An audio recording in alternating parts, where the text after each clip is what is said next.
Good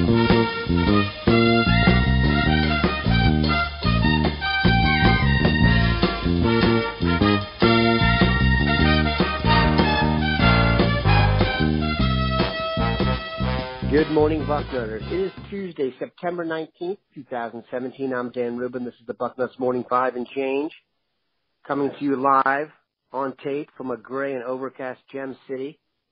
And though it may be overcast in Columbus, Duane is in a celebratory mood. His boxer, Hank, is a big-time daddy. Duane, why don't you let the people know what you've been doing for the last 18 hours or so? Birthing a litter of puppies. We actually had it in mind to move to a larger breed. We were thinking about getting a bull mastiff, but we always said if we could keep this line going, we would stay with boxers. And the opportunity presented itself, and we took advantage of it, and we have 9 beautiful puppies right now. It was an endeavor. It took some hours, but Mom is doing just fine, and right now, thankfully, so are the puppies, and we couldn't be happier. For those who would like some pictures of the celebratory event, you can go on the front row, and Duane has thrown some pictures up there. This just in, pictures of puppies are extremely cute, but I digress. Another person that we think is cute here is Nicholas Petit-Frere, the offensive lineman out of Tampa. Thought that offensive line recruiting might be done for the class. His name has gotten very, very popular. If you look at who he's considering, it's a stars group. What's your vibe on Petit-Frere? How does he compare to the other guys they're recruiting, and just how do you evaluate him as a tackle? I have been a fan of this kid ever since I saw his film the first time. This is what a left tackle is supposed to look like. Long. He's very aggressive, very tough. He can run block. He's perfectly set up to be a pass blocker, though. He's got all the attributes you want in a left tackle. He belongs, as far as I'm concerned. I don't necessarily agree with the number 32. There can only be that many 5-stars. This is a 5-star tackle, and we don't know what's going on with Jackson Carman right now. Not just from there's just some stuff not right. He's overweight. Not the rumor coming out of there, he's not playing particularly well. So we don't know what's going on there. If right now, if we could substitute Petit-Frere for him, I would do it. I really would. I hate the idea of letting a kid who was at least at one time the best-looking offensive tackle I've seen in Ohio since Orlando Pace just go somewhere else. But it's just not going well right now on the field or off with him.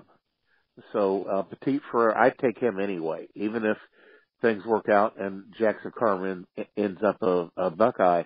I wouldn't even think about turning away Petit-Frere. You already got Max Ray. I think they thought they were going to get Carman. And like you said, that's a nebulous situation. But Petit-Frere is definitely on the radar. One thing to remember is he's being heavily recruited by Greg Schiano, and Greg Schiano's children attended the same high school that Petit-Frere goes to now when he was down in Tampa as the head coach of the Bucks. So there's a little bit of an inside hook there, hopefully. And Petit-Frere, like you said, I think he's a take regardless of who says what.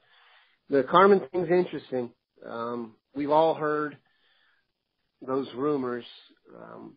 He missed a half of football at least this year for missing a practice. He hasn't been completely impressive. They played some Dayton area teams here, and the team itself hasn't even looked that good. So we will see what happens with Carman. I hope this is just a kid getting caught up in the recruiting process, and this gets worked out because he is technically a prototype prospect. There were some whispers, like you said, coming out, especially after a recent visit. Doesn't look like he's kept himself in the greatest shape, and maybe his dedication isn't where it needs to be. So we'll definitely follow that. The other side of the ball, recruiting has gotten very interesting with defensive ends. You've got Tyreke Smith, Micah Parsons, and Jason Oweh still out there. Ohio State thought to be in the mix for all three. It does seem the interest has dimmed in Parsons, and there's now been a crystal ball run for Parsons to Penn State. There's been a similar one for Tyreke Smith. Give me your impression of Tyreke Smith. Do you think he's an elite prospect? Would he be in the mix for Ohio State if he wasn't in Ohio, and how do you feel about him? I really think he would be. The one thing that leaps out at you about Tyreke Smith is the word upside. This is a kid who had not stepped on a football field in years until last year. And he just performs. He gets it done. He's physical.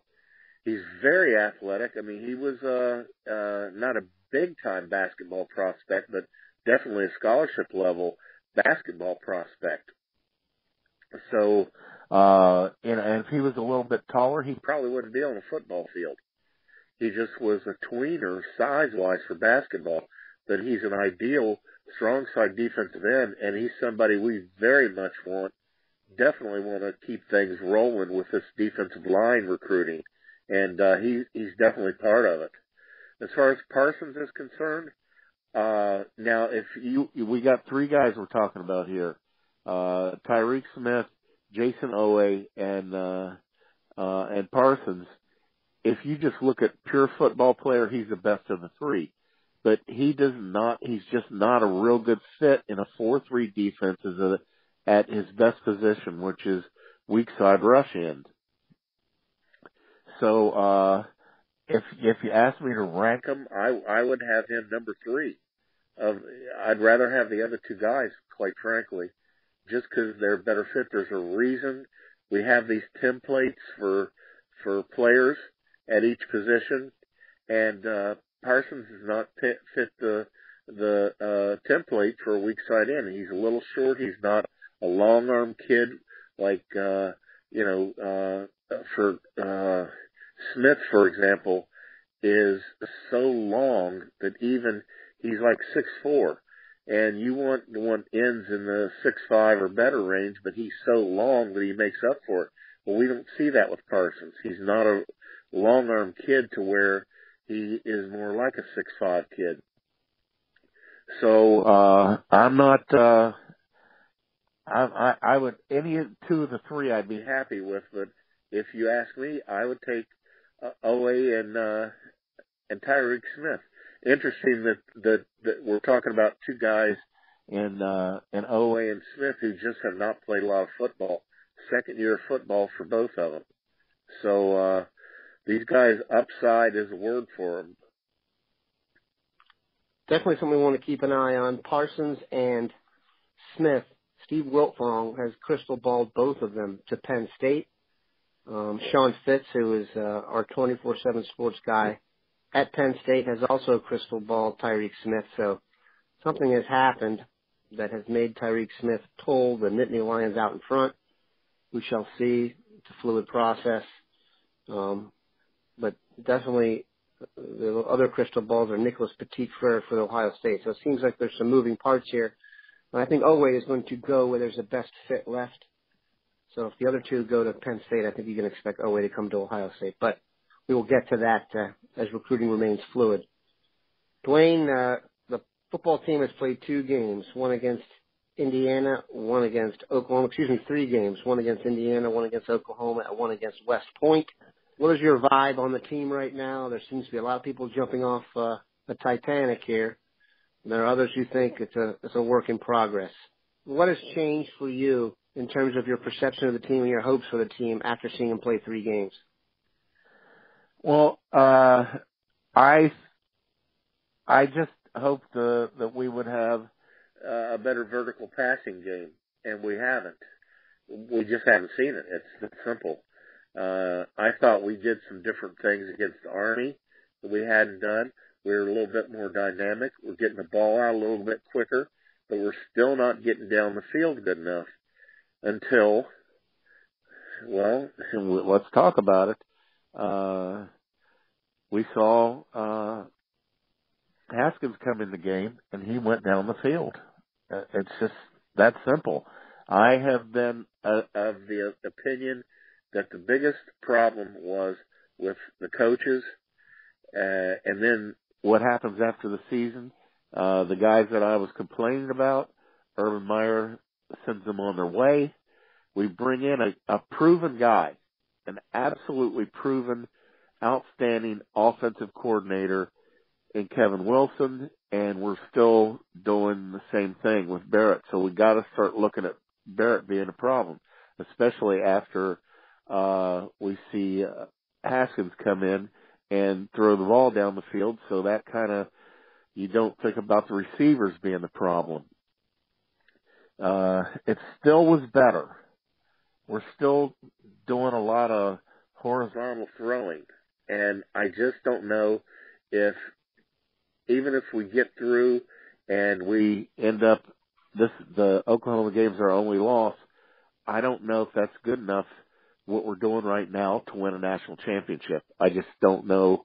Against better teams, they're going to figure it out. They're going to put 8 guys in the box and, defend those passing lanes in the shorter areas, and we're not going to be able to throw the ball. We've got to figure out a way to get the ball down the field. We got to figure it out. Yeah, a couple things. I attended the West Point game or the Army game this past weekend. The passing game is just not fluid or not crisp. There were several miscommunications.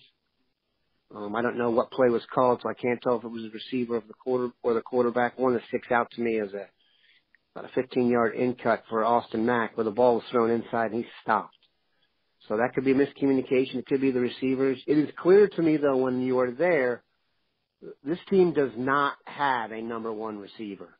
There is no Michael Thomas. There's no one yet who has shown Michael Thomas-like characteristics.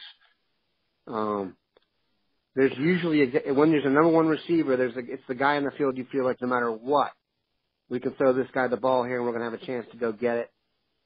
It may be a chicken or the egg argument, but I do not see that guy out on the field right now. They did build some more chemistry throughout the game. They got to some more big boy throws, but I think there's an issue with chemistry between the quarterback and the receivers, and I'm not sure if that's because the guys are young or it's a talent issue or what, but that's something that needs to be built up. And it would certainly lend to the idea that you're going to have the younger guy in there with the younger receivers. You can build a relationship. But my second thing is, anyone who watched Urban Meyer's press conference yesterday, do not get your hopes up that J.T. Barrett is going to get pulled. Listen to the press conference. He says there's more Barrett coming. There's more decision-making for Barrett, more RPO stuff where Barrett's going to be running the ball more. So this is Urban's deal here. He is sticking with Barrett. Now, I guess a colossal failure, in front of everybody could get him to change. But isn't it your impression right now that Meyer is sticking with Barrett and is riding this out? I'm absolutely certain of it. It's Dan. Fans could come to the site every day and start a new bench Barrett thread, and it's not going to.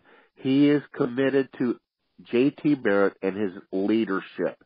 He believes he does. I don't know if he believes that J.T. Barrett can throw us to a championship. He believes J.T. Barrett can lead us to a championship. That is what it comes down to. And think about it. This is something I said in my post-game thread. This is what we've seen from J.T. Barrett for 2 years and now 3 games. And he hasn't considered benching him. He's not going to, out of the blue, decide to bench J.T. Barrett. It's just not going to happen. Fans can complain all they want. It's just not going to happen. You need to just refocus and say, get behind this team, because this is what we are. This is what we got right now. You are not going to see J.T. Barrett come out of there unless he gets hurt. It's just the way it is. Urban Meyer is committed to him. He believes in him wholly, and he's not going to sit him. It's just not going to happen. I agree. Let's hope that the offense gets more creative, and we go from there and this group grows. We've got a lot of time to do it. Several weeks here to work on things, get them ready before the big boys come. So we will see what happens. It should be very interesting. Keep it locked in here all day, Bucknutters. Have a good one.